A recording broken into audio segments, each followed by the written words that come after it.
Hello, everyone, and welcome to this episode of the She's Got GAWL podcast, brought to you by the Georgia Association for Women Lawyers. I'm your host, Ebony Phillips, and we are still in the midst of our Trailblazers series. It has been a phenomenal series, and we're so excited to continue it tonight. We are calling the series She Was the First, Conversations with Women Trailblazers, and we have had some phenomenal women trailblazers on. We've had Kathy Cox, the first Secretary of State for the state of Georgia. And at the time she was Secretary of State, there had only been two other women elected to constitutional statewide office in our state. Retired Justice Leah Sears, first woman on the Georgia Supreme Court. Linda Klein, first woman to be the president of the State Bar of Georgia. Gwen Keys Fleming, she was the first female district attorney of DeKalb County. Also served in the Obama administration, was handpicked to lead that team. Justice Carla Juan McMillan, who is the first Asian American to serve on the highest court, not just in Georgia, but in a southern state. Shirley Franklin, the first mayor of the city of Atlanta. And when I tell you these women have shared, they've poured into us, and obviously we all have our own paths to take. We all kind of are going to do it our way, right? But it also helps, I think, when we have women who we can model after or even just get good advice from. And tonight's not going to be any different. We have a dynamic jurist with us tonight, and we're so lucky that we even got her on the podcast. And I'm going to give her a proper introduction, and then we're going to jump right in, okay? Judge Cynthia C. Adams was appointed by Governor Nathan Deal on January 31st, 2017, and elected by her community the following year to serve as a Superior Court judge in the Douglas Judicial Circuit. Judge Adams is the first female and first African American to serve as a judge in Douglas County on the state or Superior Court level, and is the first African American elected to serve as a judicial officer in Douglas County's history. As a teenager in 1993, Judge Adams was selected as an intern in the first class of the Atlanta Bar Association's Summer Law Internship program for high school students. Preparing to enter the 30th year of this program, Judge Adams continues to serve the program as a mentor and an intern host. In addition to her regular court docket, Judge Adams also presides over the Douglas County Mental Health Court, also known as Hope Court, and established the Douglas County Parental Accountability Court. She's a graduate of Oakwood College, now Oakwood University, and the University of Georgia School of Law. She's a member of the Atlanta Berean Seventh-day Adventist Church and is married to Dwayne Adams, also an attorney and partner at his law firm. They live in Douglasville with their two children. Judge Adams serves her community as a 2017 graduate of Leadership Douglas and is a member of the Georgia Association of Black Women Attorneys, the Georgia Association for Women Lawyers, Gate City Bar Association, Douglas County Bar Association, Douglas County Chamber of Commerce, Douglas County Rotary, and the Junior League of Douglas County. She previously served on the board of the Douglas County Cultural Arts Council and the Good Samaritan Center in Douglas County. Please help me welcome Judge Cynthia C. Adams. Hey, Judge. Hi, thank you so much for having me. It's such a pleasure to be on the podcast. I've heard wonderful things, and I'm so glad to finally be a participant. Well, thank you so much for accepting our invitation. I was reading your bio just in preparation for our chat tonight. And one thing that struck me, I knew that you were the first African American to serve as a judge at the Superior Court level. But what I didn't know is that you are the first African American elected to serve as a judicial officer in Douglas County's history. That's a climb. And I want to reiterate that because that's a climb. Like, so I'm a Georgia native, and so I know what that really means for our state. But I wonder, like, when you said in 1993 you were part of the Atlanta Bar Association Summer Law Internship program. Did you know all the way back then that you would end up being a judge? I did not, of course. I couldn't have imagined. I went to Farrell Law School. Farrell High School, which was a high school for law and government. And it was focused on preparing students for a career in law and government. And so the thoughts that I had was just going to law school, becoming a lawyer. And once I started working in the legal field. Of course, just being around lawyers and judges, I hoped one day that I would be able to wear the black robe. And so I can't say that I started out with that in mind, but certainly it quickly veered in that direction. Now, you made history, which is phenomenal, but I would imagine that there were some challenges to getting to that point. What would you say, and I'm sure there were, many, but what would you say is a challenge that you would want to share with our listeners and the manner in which you overcame it, just on your road to becoming the first? Sure. So, I hear that a lot, right? That you're the first female, you're the first African American elected official, judicial officer. Of course, it's not something that was ever in my thoughts or in my mind. I didn't think, I didn't start this journey thinking I want to be the first. I remember in high school, one of my really good friends, she would talk about wanting to become the first female United States Supreme Court justice. And that was her goal. That was her aspiration. That was the thing that she aspired to. And so I lived in Douglas County. My husband and I, we were raising our children here. I love my community. And so I wanted to serve my community, on the bench. And so again, I didn't start the journey thinking I wanted to necessarily be the first. However, in any undertaking, you'll have people who will say no, right? It's not your time. Just, wait your turn kind of sort of thing. And so there was some of that. I'd worked in the court system in Douglas County. I had worked as a prosecutor before. I'd run my own firm before becoming a judge. And so there were, because of the way that this seat was going to be, that person was going to be made judge, it was going to be through an appointment as opposed to an election. Okay. And so, of course, the process itself of going through the application process, going through the interview process, or even just being nominated. There are those who just had the question, well, who is this person? Who's putting their names in? This person should perhaps, wait their turn. And so it's something that I understood, and it's something that I could appreciate. However, I knew my experience. I knew the work that I had done. I knew that, that I could be on equal footing with anyone who had been practicing. And so any advice I would give to anyone who's thinking about doing it is, don't listen to to someone who might say, hey, it's not your turn, or to wait your turn, or any of those sorts of things. Within yourself, what you're capable of. And I say, go for it. And sometimes it may just be a learning experience, right? You're learning how to put in your application for a judgeship. You're learning what it's like to interview before the nominating committee. You're learning what it's like, the experience of interviewing before the governor. And so all those things are challenges that you're likely to face. But you can, there's nothing to say you can't just go for it and try it, even if it just turns out to be a learning process. Right. That's very interesting. So we're nearing the end of the year. People are probably, like a lot of us, contemplating next year, next part of the journey, next whatever. Do you have, before people put their names in the hat, right? Before they pay their qualifying fee, before they put their name on the ballot, is there anything that you would suggest that they need to know before they do that? Most definitely.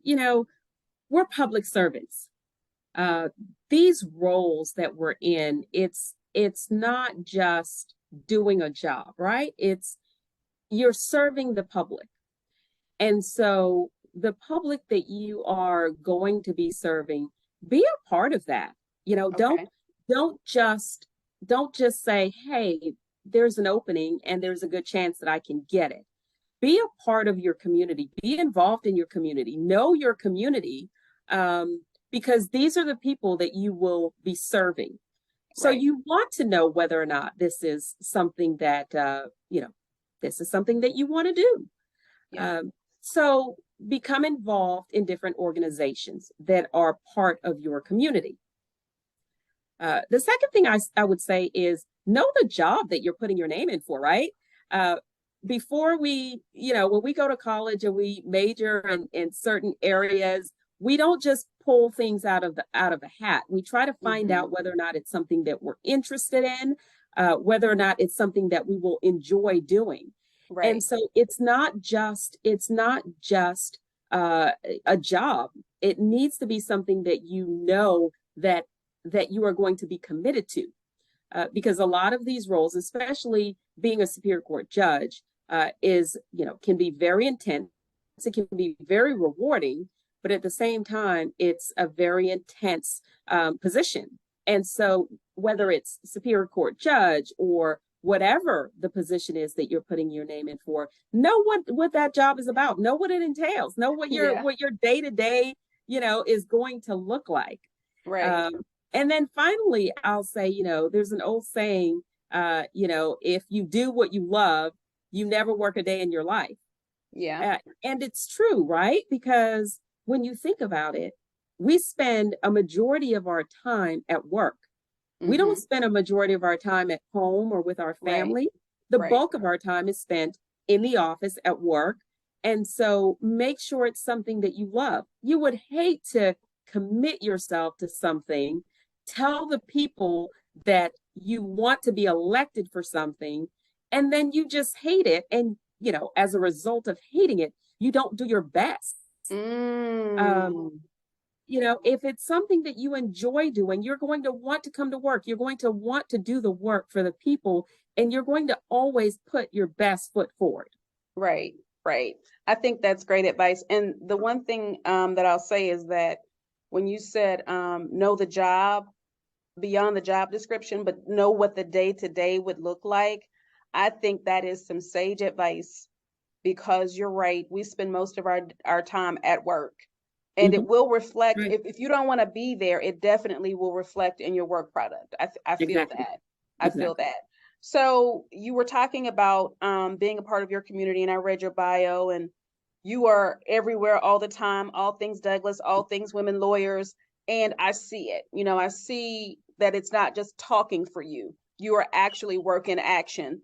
And one of the things that I know that is near and dear to your heart is the Hope Court program in Douglas County.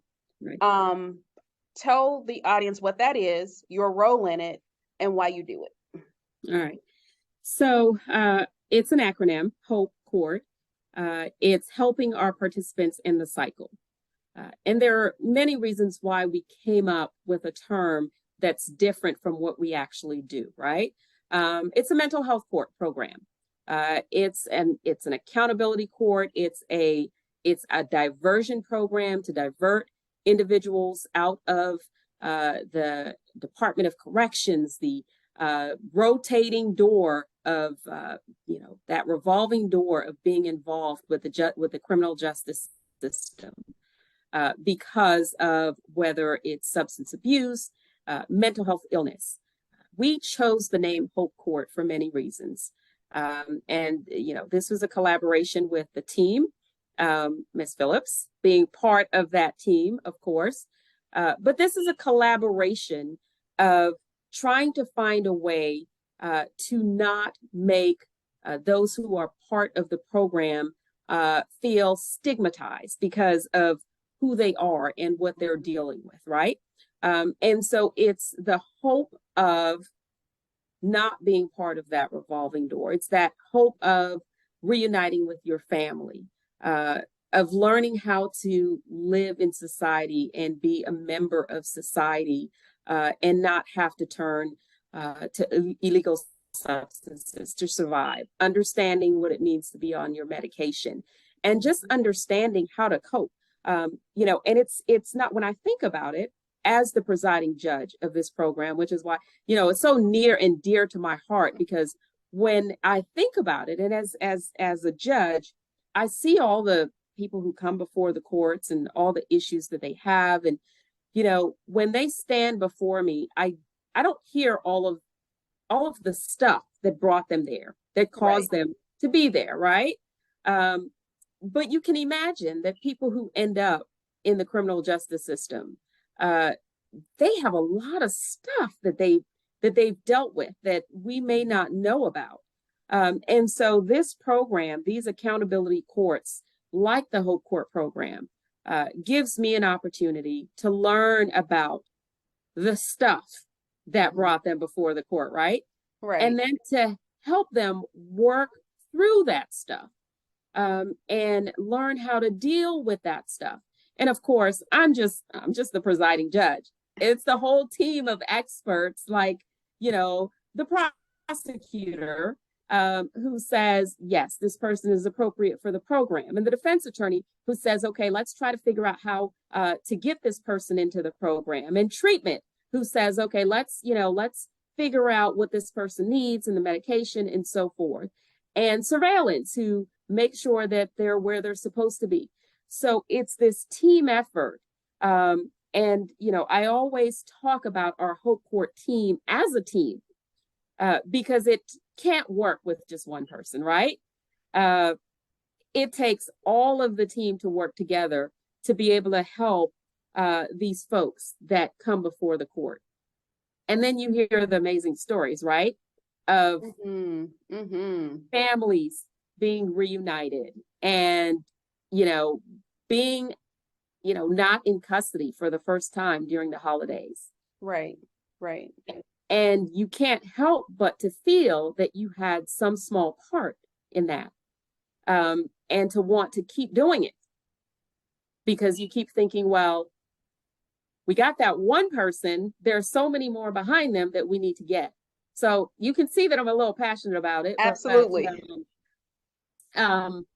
But you know, again, it's our mental health court program through the county, and I've been presiding judge of that program since I took the bench in 2017, and every graduation is a success story. Absolutely. Judge, I was wondering, what do you think would be some advice, just switching gears a tiny bit, that you would have given to yourself at 25 years old? Just knowing what you know now, accomplishing all that you've accomplished, becoming the first of a number of categories. What would you tell your 25-year-old self? Oh yeah, that one's easy. that one's so easy, because when I talk to young people, I tell them this all the time. Relationships. I'll never forget, as a young attorney, probably about that age, that I was working with a group of other attorneys, and we had kind of a team of us that worked together, and we had support staff that helped us.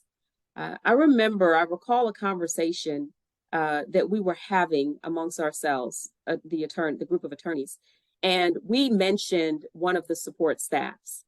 And one of the attorneys, a young man, who said, who's that person that we're talking about? And we said, oh, it's a support, one of our support staff. You know her, she helps us and so forth, helps us pull our files together and so forth. And I remember his response was, oh, she's not an attorney. She's just a support staff. She's not important. I don't need to know who she is. And that stuck with me, because by this point I had been not just a practicing attorney, but someone who had been involved in the legal community since I was 16 years old through the summer law internship program. And one of the things that I just remembered, just even as a young person, I remember my very first job, I had to take 2 buses and 2 trains oh my goodness. to get there, to get to Buckhead as a young person.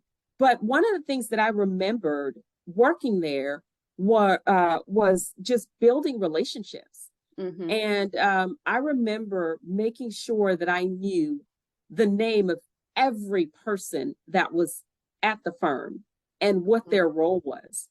And when I say every person, I'm talking about from the head of the firm, the person whose names were on the letterhead, to the person who came in the evenings to clean up our office space. Mm-hmm. And not just to know them, but to know them personally, to speak with them, to find out little things about them. So I would give my 25-year-old self the very same advice that I practice just, as a teenager, as a young attorney, and that I continue to practice, that relationships are truly important, that you need to respect every person, no matter who that person is. One of the things that I feel strongly and committed about, because I see a lot of people coming into my courtroom, but every person, no matter who it is, will always be referred to as Mr. and Miss, because it's about relationships. It's about not dehumanizing people. It's about making sure that people feel respected, because inevitably you will run into these people again. You don't know in what the circumstance, what situation, but if you just treat everyone like you would want to be treated with that respect, Right. then it makes it easy, because when you run into people later on, they just remember that you just treated them with kindness and with respect, and you didn't look down on them. And that's what it's about, no matter who it is. Well, I can vouch for that because I have had the honor and privilege of being in your courtroom, and it's exactly like you just described it. And I think that those of us who've been in your courtroom, you kind of have the reputation of just being respectful to whomever it is, and to allowing people to be heard, Now, we might not like the ruling, but we cannot say that you were ever disrespectful and that we never were afforded an opportunity to be heard. And there is a kindness about it that I think transcends even like the judicial capacity that you're in. And in this climate, I think that is worth celebrating, because it seems like sometimes now people who are unkind or the most unkind, they get the most fanfare, they get the most recognition because, it's sound bites, it's social media, it's advertising, it's whatever. And so it could make it feel like we're in a world full of unkind people. There are a number of kind people in the world, and I know that, but just perception and being inundated with that. And so when people come to court, even as an attorney, I don't ever know what to expect from the judge. Like if I'm going before a judge the first time, I don't know what the personality is, sort of what the protocols is, or what the culture is. And it is refreshing to know that whatever happens on the cases, there's a level of kindness and respect. So, and that's your reputation. For those of you who don't know Judge Adams, that's her reputation in our community, and it's beautiful. It really, really is. And that's what it should be, right? It should be that, because you just never know what people are dealing with. And at the end of the day, people may not agree with you. They may not even remember a lot of times what you said to them, but they will remember if you were kind to them. They'll remember that, I didn't agree with her. I thought she was completely wrong, but she sure said it in the sweetest way. And I appreciate that, right? Absolutely. Absolutely.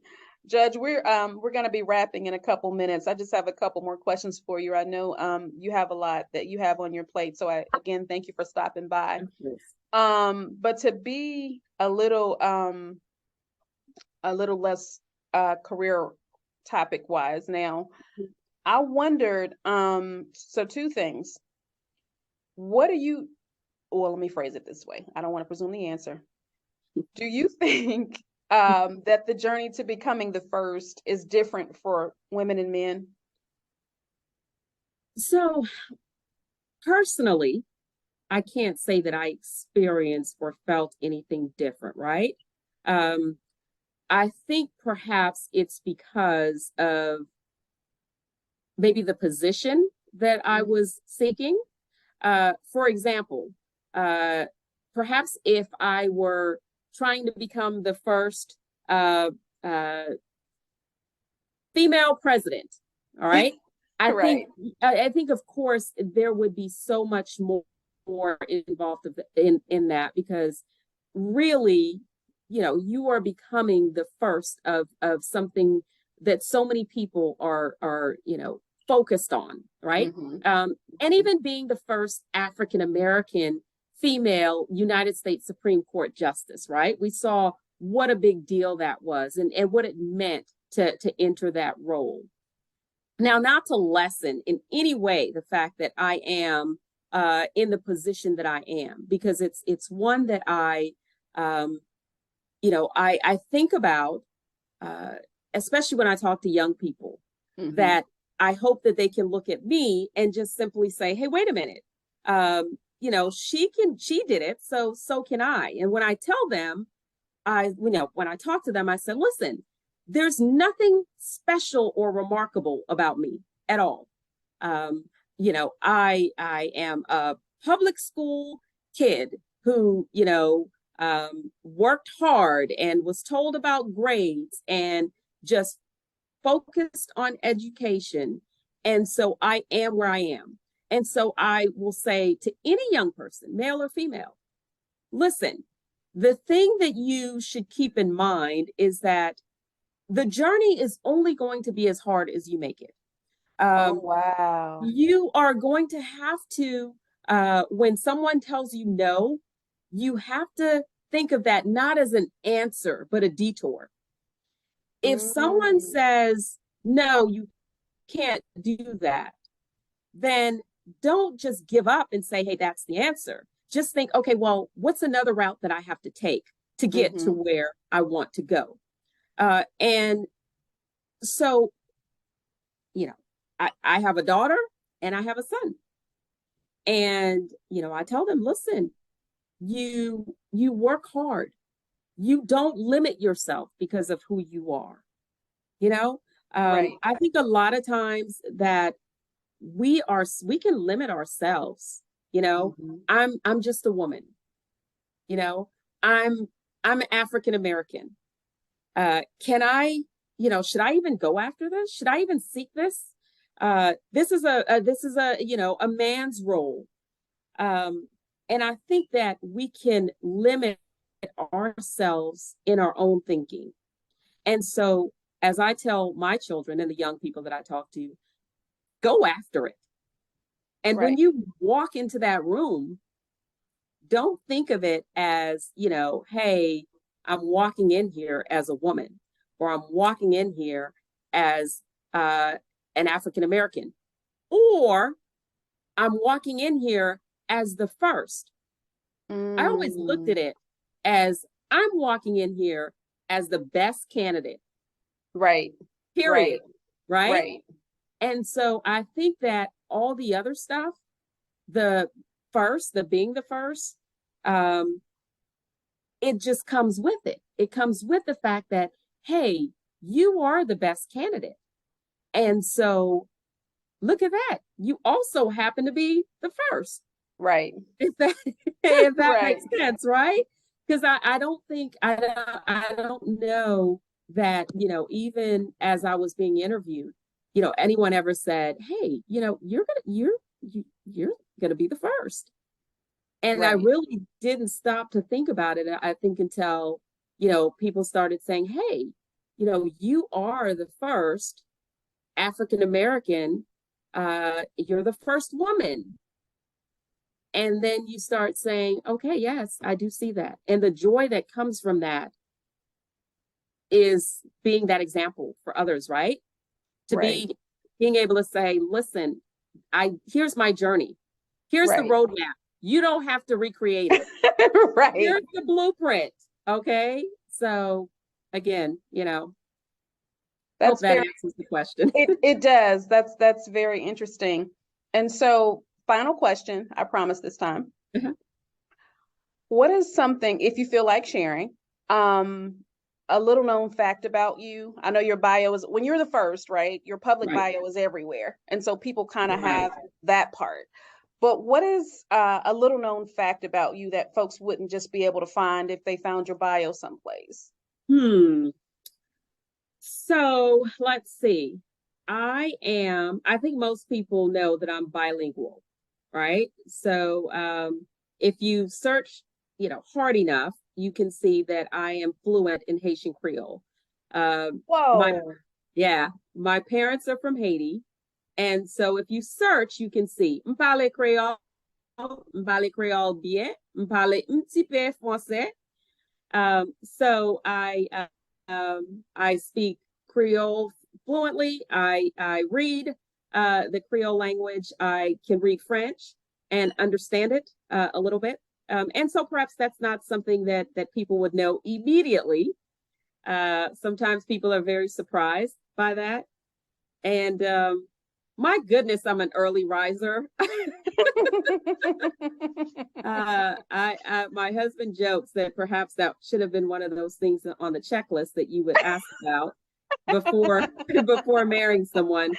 But I am a very early riser, and I find that getting started early in the day, usually with my devotion, and just a quiet space is the best way for me to start and get focused and ready for the day. So you probably won't find that by just reading my bio. Judge, I had no idea you're bilingual, and I feel like I've known you for a long time. You have. So there you go. That's the perfect answer to your question, because apparently you weren't able to find that out from reading all I the was bio. not. I was not.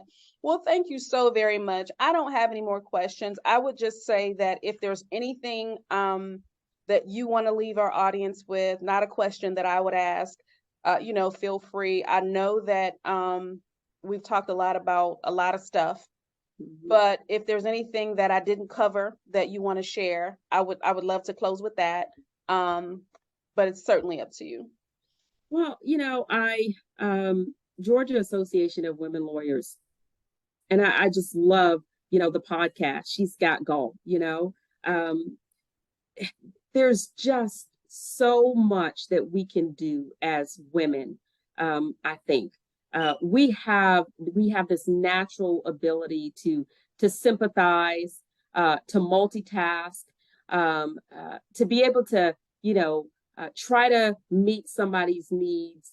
At the same time, we can be stern disciplinarians. Mm-hmm. Um, to be soft and to be stern at the same time. And it is just something that I think that our women who are in law school, those who are coming behind us, those who are going to take up the mantle after us, I think that this podcast, those like it, these sorts of programs that are uplifting, encouraging, recognizing, I think it's so beneficial, and not just to our young women. I think especially to our young women, but I think to our young men as well, Mm-hmm. to be able to see and to hear that you have these women that you talked about that aren't just mothers and wives and so forth, but they are also carrying our communities in so many ways. People like you, the work that we do, I think it's such an important work. And just getting the word out there. I so appreciate being on here, and just being able to share a little bit about myself. But thank you so much for that opportunity, and just continue doing the work.